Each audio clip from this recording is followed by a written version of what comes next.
Learn to unlearn. The thunderstorm.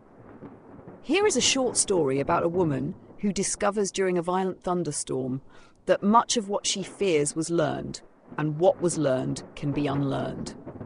Elena had always feared thunderstorms. As a child, she had learned that thunder meant danger. Lightning meant something terrible was about to happen. Dark clouds meant the day had gone wrong. Whenever a storm approached, her body reacted before she could think.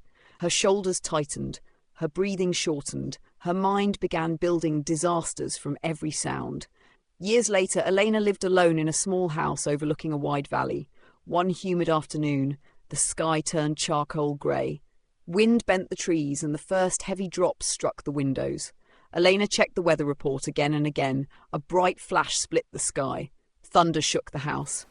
"There it is," she whispered. "Something bad is coming." She closed the curtains, unplugged every appliance, and sat in the hallway where there were no windows. Another burst of thunder rolled across the valley. Elena noticed that she was not only hearing the storm, she was hearing every storm she had ever feared. She remembered hiding beneath blankets as a child. She remembered adults speaking nervously about lightning strikes, floods, and fallen trees. She remembered learning that darkness meant danger and control meant safety. The storm outside was real, but much of the storm inside had been taught to her. Elena placed one hand on her chest. "Aware," she said.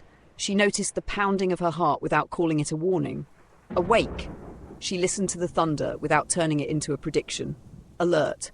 She remained attentive to practical safety without surrendering her mind to panic.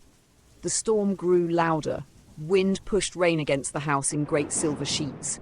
For one moment, the electricity went out and the rooms became completely dark. Elena felt the old lesson rise again.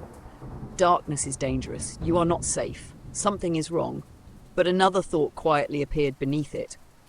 A lesson can be learned without being true.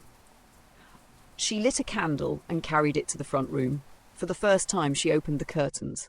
Lightning illuminated the valley. The trees moved wildly, yet they were not fighting the wind. Rain rushed down the hillside, washing dust from the leaves and filling the dry creek below. The thunder was still powerful, but Elena no longer heard it as an enemy.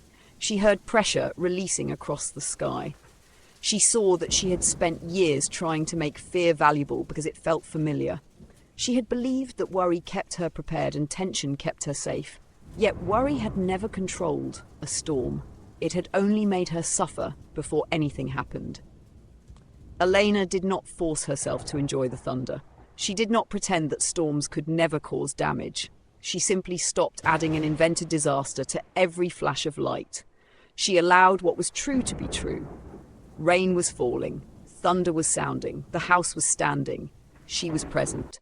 Everything else was interpretation. Slowly, the storm moved beyond the valley. The thunder softened into the distance, and golden light appeared beneath the clouds. Elena stepped outside. The air smelled clean. Water glistened on every branch. The world had not been destroyed. It had been washed. She understood then that unlearning was not erasing the past or fighting every fearful thought. It was allowing false lessons to lose their authority. She had learned that thunder meant terror. Now she could unlearn it. She had learned that fear protected her. Now she could unlearn it. She had learned that her reactions revealed the truth. Now she could pause and see more clearly. "Aware, awake, and alert," Elena said as the last low rumble faded. The storm had not taught her how to control the sky. It had taught her that she no longer needed to believe everything she had once learned beneath it. May we sing, rest, and dance our way home together.